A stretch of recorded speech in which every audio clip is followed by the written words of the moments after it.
Hello viewers, welcome to our channel. இன்றைக்கி நம்ம சேனலில் சுவையான வாழைப்பழ அல்வா தான் செய்ய போகிறோம். வாங்க எப்படி செய்கிறதுன்னு பார்க்கலாம். அதுக்கு ஒரு பவுலில் கோதுமை மாவு இந்த ஸ்பூனில் 4 ஸ்பூன் போட்டு நான் தண்ணி கலந்து வச்சுருக்கேன். பாருங்கள், ரொம்ப கெட்டியாகவும் இருக்கக்கூடாது, தண்ணியாகவும் இருக்கக்கூடாது. இந்த கன்சிஸ்டன்சியில் இருந்தால் சரியாக இருக்கும். பாருங்கள், ஒரு பேனில் 3 ஸ்பூன் எண்ணெய் ஊற்றி வச்சுருக்கேன். எண்ணெய் வந்து காயக்கூடாது, அடுப்பு ஆஃபில் தான் இருக்கணும். எண்ணெய் காஞ்சிருக்கமே ஊற்றி நம்ம கிண்டணுன்னா முகத்தில் தெரிக்கிறதுக்கு வாய்ப்பு இருக்குது. கொஞ்சம் அசால்ட்டாக இருந்தோம்னா முகத்தில் தெரிச்சிடும். அதனால் ஆஃபில் இருக்கும்போதே இந்த கோதுமை மாவை ஊற்றி பொறுமையாக கிண்ட ஆரம்பிச்சிடலாம். எந்த பாத்திரம் செலக்ட் பண்ணுறீங்களோ அதுக்கேற்ற மாதிரி நீங்கள் கரண்டி சூஸ் பண்ணுங்கள். அப்போ தான் இதில் உள்ள கோட்டிங்லாம் போகாது, லைஃப் வரும் நம்மளுக்கு. இந்த ஸ்டேஜில் நம்ம அடுப்பை ஆன் பண்ணிக்கலாம். அடுப்பை ஆன் பண்ணியாச்சு. இந்த மாதிரி பொறுமையாக கிண்டுங்க.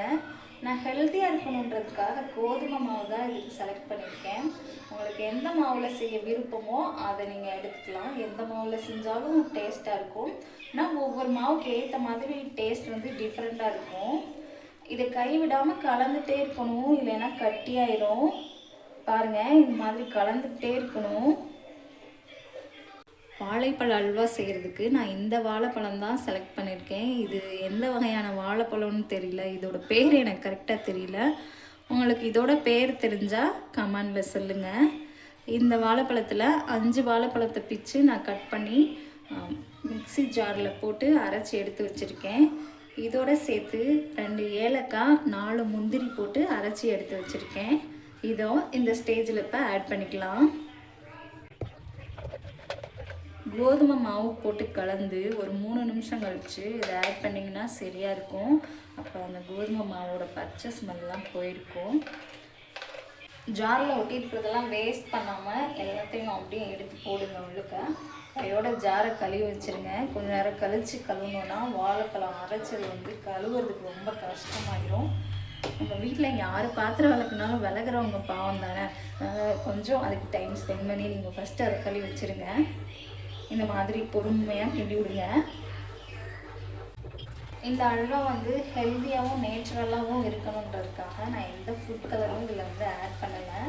அதனால் பிளெயினாக லைட்டாக ஒயிட்டாக இருக்க மாதிரி இருக்குது.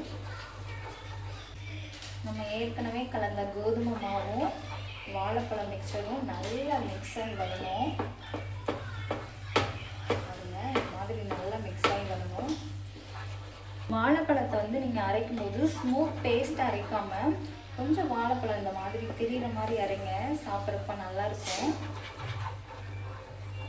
இன்னைக்கு வெள்ளிக்கிழமை யாரெல்லாம் கோயிலுக்கு போயிட்டு வந்திருக்கீங்க, எந்த கோயிலுக்கு போயிட்டு வந்தீங்கன்னு சொல்லி கமெண்ட் பண்ணுங்கள். இந்த அளவு வந்ததும் பாருங்கள். இதில் வந்து நம்ம இனிப்பு சேர்த்துக்கலாம். இனிப்பு சேர்க்குறதுக்கு முன்னாடி ஒரு பிஞ்சு இந்த மாதிரி ஒரு பிஞ்சு சால்ட் வந்து ஆட் பண்ணிக்கிட்டிங்கன்னா அந்த இனிப்பு சுவையை வந்து நல்லா தித்திப்பாக நம்மளுக்கு எடுத்து கொடுக்கும். அதுக்காக ஒரு பிஞ்சு சுகர் சேர்க்குறதுக்கு முன்னாடி சால்ட் சேர்த்துக்கோங்க. அது ஒரு நிமிஷம் எல்லா சைடும் மிக்ஸ் ஆகிற மாதிரி கலக்கி விடுங்க. பாருங்க, அந்த அல்வா பக்குவம் இப்போவே வர ஆரம்பிச்சிருச்சு. அப்படியே நான்ஸ்டிக்கில் ஒட்டாமல் அப்படியே திரண்டு வருது பாருங்கள். இனிப்பு சேர்த்துட்டு ஒரு 3 மினிட்ஸில் இதை வந்து ஆஃப் பண்ணிடலாம். வாழைப்பழத்தில் ஏற்கனவே சுகர் இருக்கும். அதனால் நீங்கள் அதுக்கு ஏற்ற மாதிரி அந்த இனிப்புக்கு ஏற்ற மாதிரி உங்களுக்கு இனிப்பு ஆட் பண்ணிக்கல. இது வந்து குட்டீஸுங்களும் நாங்களும் தான் சாப்பிட போகிறோம். பெரியவங்க வீட்டில் யாரும் இல்லை. அதனால் இனிப்பு கொஞ்சம் தாராளமாக நான் ஆட் பண்ணியிருக்கேன். நீங்கள் உங்கள் வீட்டில் இருக்க பெரியவங்களுக்கு ஏற்ற மாதிரி நீங்கள் ஆட் பண்ணி கொடுங்க. நம்ம வீடியோஸை பார்க்குற யாருக்கெல்லாம் கல்யாணம் ஆகலையோ அவங்க உடம்பையும் மனசையும் சுத்தமாக வச்சுக்கிட்டு வாழைப்பழத்தில் ஏதாவது ஒரு இனிப்பு பதார்த்தம் செஞ்சு நீங்கள் முருகன் கோயிலுக்கு போய் அங்கே வர பக்தர்களுக்கு இதை பிரசாதமாக கொடுத்தீங்கன்னா உங்கள் வேண்டுதல் வந்து கண்டிப்பாக நிறைவேறுங்க. பழனினாலே வாழைப்பழத்தில் செய்கிற அந்த பஞ்சாமிர்தம் தான் ஸ்பெஷலு.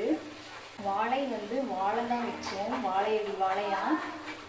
கல்யாணம் ஆகிறதுக்கு முன்னாடியும் சரி, கல்யாணம் ஆன உடனேயும் சரி, முருகன் கோயிலுக்கு தான் ஃபஸ்ட்டு எங்கள் ஊர்லலாம் கூட்டிகிட்டு போவாங்க. உங்கள் ஊரில் அப்படி கூட்டிகிட்டு போவாங்களான்னு கமெண்ட் பண்ணுங்கள். கல்யாணம் ஆகாதவங்க எத்தனையோ பேர் இருப்பாங்க, அவங்களுக்குலாம் இந்த வீடியோவை ஷேர் வச்சு வேண்டிக்கிற வேண்டுதல் வந்து கண்டிப்பாக நிறைவேறுங்க.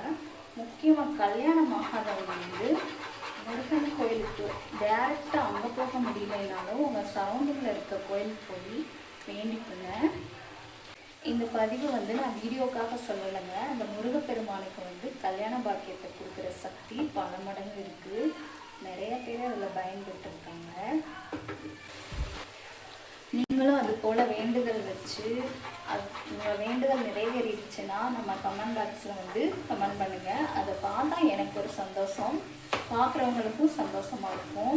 நல்லா கன்சிஸ்டன்சி வந்துருச்சு பாருங்கள். பிளேட்டில் ஊற்றுனா அப்படியே விழுக்கும் அல்வா மாதிரி. அல்வா தானே நான் செஞ்சுருக்கேன், அல்வா மாதிரின்னு சொல்கிறேன். என்னதான் நம்ம வெரைட்டியான உணவு வகைகள் சாப்பிட்டாலும் கடைசி அந்த இனிப்பு சாப்பிட்றதே ஒரு தனியான மனசுக்கு ஒரு மகிழ்ச்சியை தான் கொடுக்கும். அது மாதிரி மறக்காமல் கல்யாணம் ஆகாதவங்க முருகன் கோயிலுக்கு வேண்டுதல் வைங்க. உங்கள் வேண்டுதல் வந்து கண்டிப்பாக படைக்குங்க. அவ்வளோதான், அல்வா ரெடி ஆயிடுச்சு.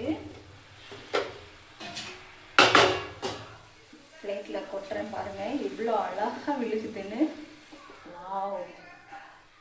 இதே மாதிரி நீங்களும் செஞ்சு பாருங்கள், மகிழ்ச்சியாக இருங்க. நெக்ஸ்ட் வீடியோவில் பார்க்கலாம்.